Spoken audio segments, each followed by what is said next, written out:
Bostradamus here with my all six-man NBA team this year. I got Bobby Portis and Reid up front, Norman Powell on the wing, Malik Monk at the scoring guard, and TJ McConnell at the point guard. So I didn't necessarily want to have a 1 through 5 team, but I did want to present a team that would be fun to watch on their own and competitive as well.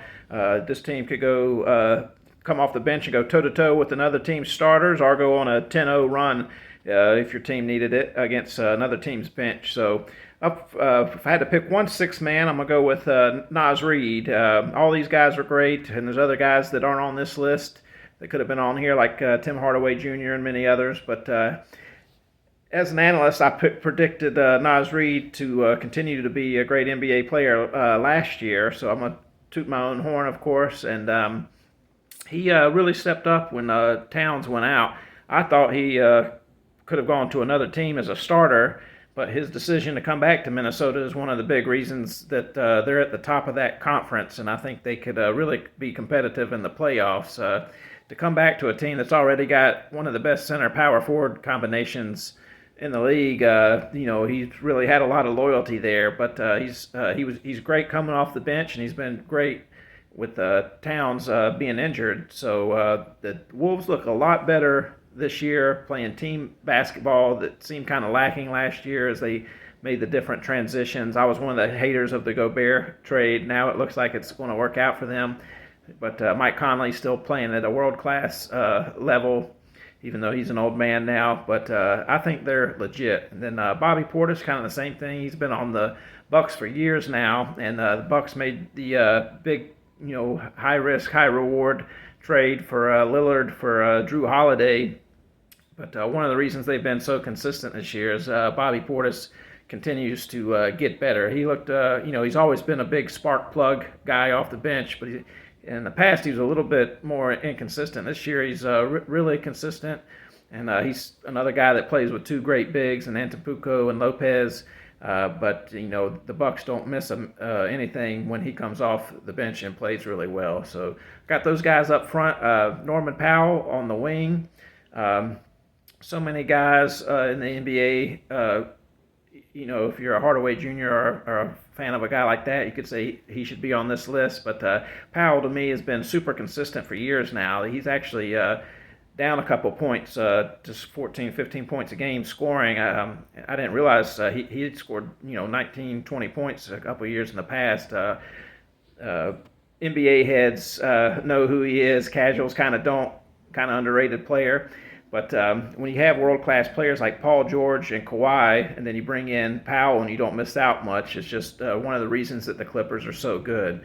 He's a great defender, and not only can he score, but he's really good with not turning the ball over and making smart decisions with the basketball. Malik Monk, to me, was the most fun player to watch on this list. He probably was going to win Sixth Man of the Year until he got hurt. He still might, but had absolutely spectacular dunks this year. He had about 5 or more highlight dunks this year that were absolutely sensational. One of the best kind of just over 6 foot to 6'3" dunkers in the league, along with John Morant and others. But he can also, nail the three ball. He's got a nice mid-range game. Kings kind of really didn't improve this year, but definitely wasn't his fault. It's kind of hard to say. I think, teams don't really sleep on the Kings at all. Maybe they did last year. I don't know if that's really a thing, but the West is tough.